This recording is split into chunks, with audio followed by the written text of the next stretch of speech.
but en masse, you're leaving. You're leaving your friends and family behind, and you're going back to war-torn countries under temporary protective status to allow them to work here, to live here with a sponsor while they seek asylum and other permanent legal status.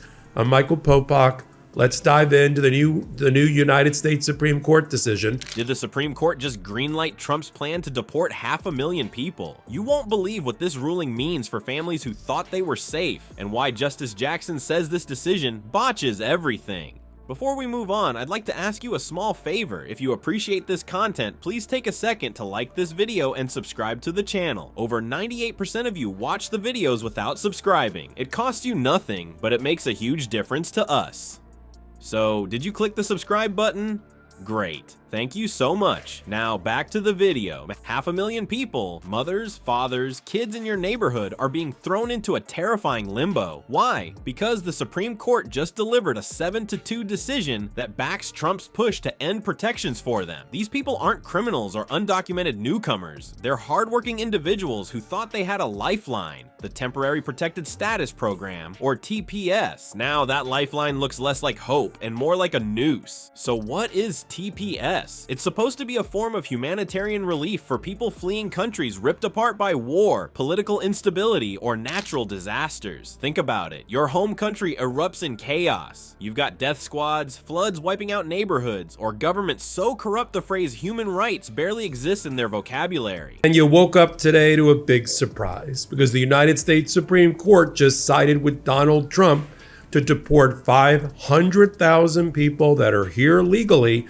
It appears to be a 7-2 decision, but with a stinging rebuke and dissent written by Ketanji Brown Jackson. With TPS, when folks managed to escape and make it to the United States, they weren't sent back into the storm. Usually they were granted legal status so they could live and work safely, but not anymore. Because if Trump gets his way, well, nearly 500,000 people might be shipped off to dangerous, unstable countries they barely recognize anymore. And here's where things get ugly. This wasn't some narrow decision with a lot of debate. It was a 7-2 ruling. Nearly the whole Supreme Court bench lined up behind Trump's administration, rejecting arguments that had protected families for decades. To be fair, no one walks into the Supreme Court expecting hugs and warm thoughts. It's law, not therapy. But what they decided effectively overturns years of legal precedent. It gives the green light to end TPS for people where, let's be honest, the situation back home is still far from safe. Who does this hit the hardest? Let's talk about the people behind the numbers. Haitians who've been here since the devastating 2010 earthquake are facing expulsion. There are Nicaraguans who've been here even longer, fleeing political turmoil that has only gotten worse since they left. Cuban families, many of whom fled an oppressive government for a shot at freedom, are asking themselves if they'll be locked onto planes heading right back into that oppression. And Venezuelans who thought they had escaped a collapsing economy and spiraling lawlessness now have to wonder if life here in the US is just another pit stop before being dropped off to fight for survival back in Venezuela. These are people who have started businesses, sent their kids to schools, scrubbed floors, painted walls, served food, and built lives in the US. They aren't just dots on a chart. Here comes the kicker. Why did the court hand down this decision? Well, Trump's administration argued, brace yourself for legal speak, that TPS was never meant to provide permanent residence, and oh so generously claimed that conditions had improved in some of these countries. Improved? Sure, warlords might now wear suits, and famines are down to every other year, but calling that safe stretches reality so far, it probably filed its own human rights complaint. Critics argue that the administration weaponized the law's technicalities to lock out protections for these communities, but the court backed that reasoning, saying it adhered to a stricter interpretation of the law. Supporters of the decision call it a neutral interpretation, but others are pointing out what seems obvious. This isn't neutral if it leaves 500,000 people staring down deportation.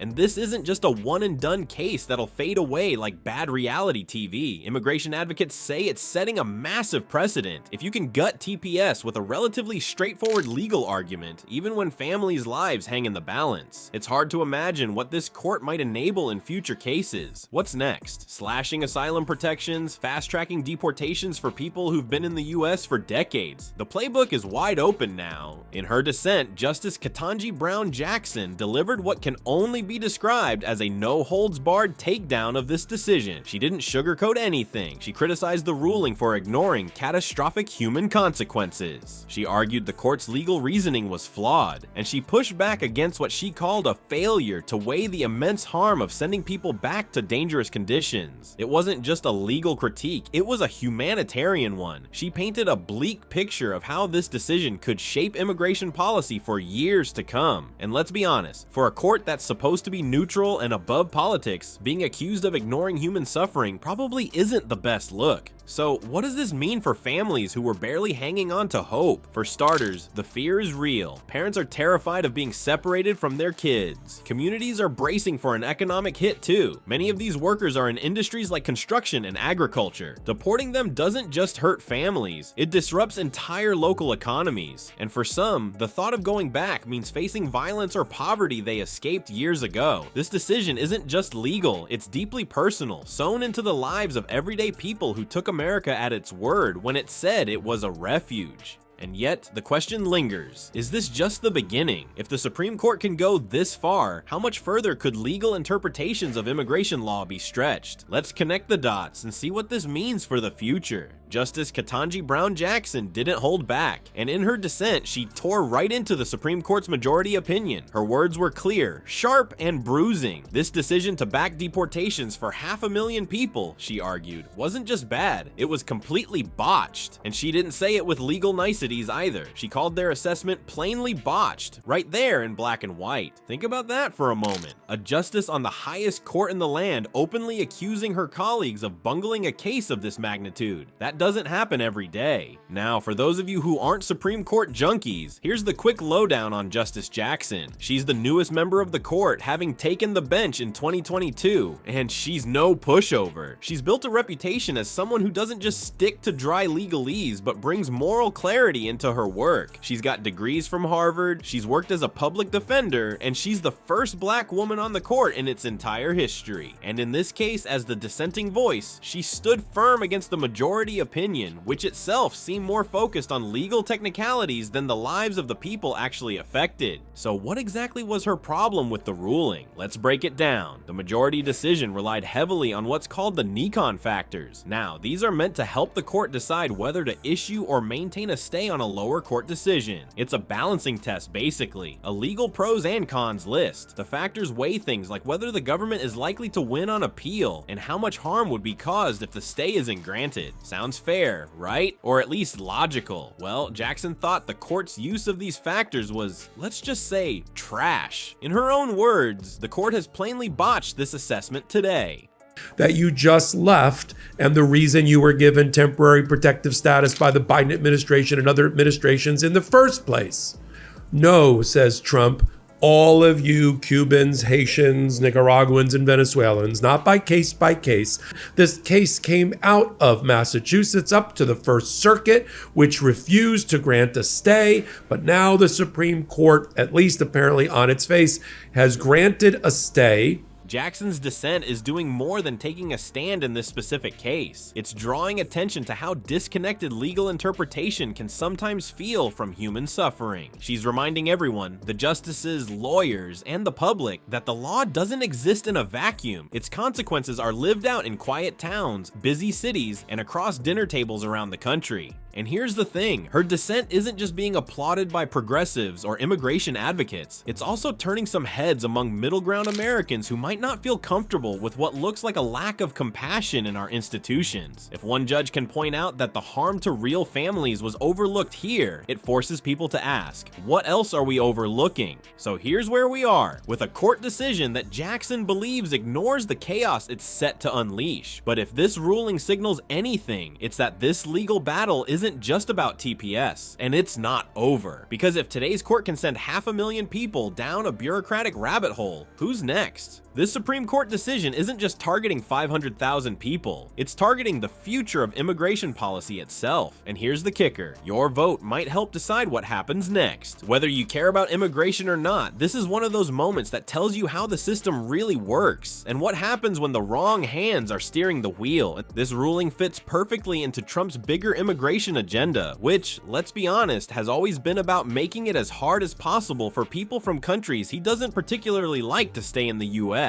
This isn't even a new playbook. From ending DACA to banning travelers from Muslim-majority countries, Trump's administration built its brand on reshaping immigration into a wall, both literal and metaphorical. And now we've got the Supreme Court giving a thumbs up to his push to start tearing down temporary protected status too. Think about it. TPS was supposed to be a safety net for people escaping chaos. Earthquakes, wars, government so unstable, you're safer dodging Florida hurricanes than staying home. But Trump and his team argued these protections were never supposed to last forever, and the court, they agreed. Just like that, the protections for 500,000 people are suddenly hanging by a thread, all because someone decided the chaos they escaped isn't chaotic enough anymore. Now, here's where things start to get even messier. There's a very real divide in this court when it comes to immigration. Time and time again, rulings seem to fall on the side of stricter policies. Sure, the justices claim it's all about following the law, but let's not pretend the court is some neutral machine. It's 9 human beings making decisions, and their ideologies play a huge role. In this case, a majority of the justices made it clear where they stand, and if you're an immigrant relying on any kind of legal protection, it's not great news. This divide sets the stage for future immigration cases, and those cases might not even stand a chance unless the court's makeup changes. Spoiler alert, that's where your vote comes in.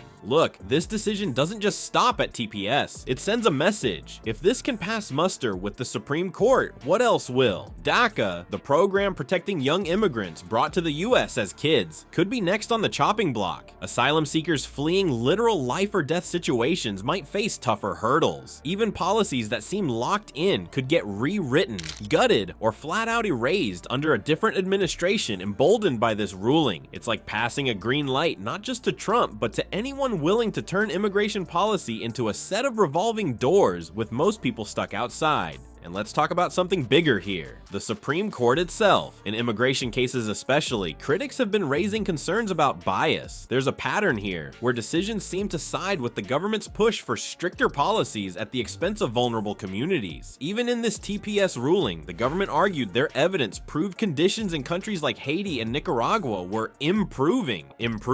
Tell that to the people dodging street violence or rebuilding homes they lost to disasters. Critics are calling out the court for backing flimsy arguments over human realities. And if this keeps happening, you have to wonder, is this court reflecting justice, or is it just a rubber stamp for restrictive policies? But that's where elections come in. The Supreme Court doesn't exist in a vacuum. Every justice on that bench was nominated and confirmed by elected officials, presidents, and senators we voted for, or didn't. That means the court's makeup is, in a lot of ways, a direct result of voter turnout. If we're unhappy with the rulings coming down on issues like TPS, asylum, or even basic immigrant rights, the path to change doesn't start at the courthouse.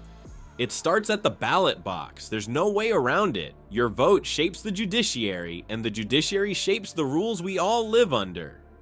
This upcoming election, it matters a lot. Who gets elected could influence immigration policies, the appointments of future justices, and even efforts to reverse decisions like this TPS ruling. It's not just about voting for the president. It's about the senators who confirm Supreme Court nominations and the representatives who control immigration laws. And sure, that might not sound glamorous, but let's be real. Policies like TPS don't exist in a bubble. They ripple out into communities, affecting schools, businesses, local economies, and most importantly, people. So what can we actually do? Staying informed is the first step. The Supreme Court makes decisions that feel distant until one directly impacts you or someone you know. Don't wait for that to happen. Research where your elected officials stand on immigration and make your voice heard when they're up for re-election. Support organizations that advocate for immigrant rights. These groups are pushing back in courtrooms, in Congress, and on the streets to make sure voices that are often ignored are heard. And speaking of ignored voices, let's not forget another reminder carved carved into US history. At the base of the Statue of Liberty, there's that famous poem, "Give me your tired, your poor, your huddled masses yearning to breathe free." If that sentiment means anything anymore, it's up to us to protect it. Because America's story, the one we like to tell ourselves, isn't just about freedom. It's about protecting the vulnerable. We have the power to shape what happens next. This ruling is a wake-up call, not just for the people facing deportation, but for everyone who believes in a fairer system. The question is, will we let this momentum slip by, or will we look back years from now and wonder why we didn't take action? The Supreme Court's decision was more than a ruling. It was a wake-up call. It showed just how much power the judiciary has over the lives of vulnerable communities. 500,000 people trusted the system to protect them, only to watch it side with Trump's plan to uproot them. And Justice Jackson didn't mince words, calling the court's reasoning botched and pointing out the devastating human costs they brushed aside. So now it's your turn. Elections matter. Who we vote for shapes the courts and, ultimately, the country we live in. The question is, what kind of country do we want to be?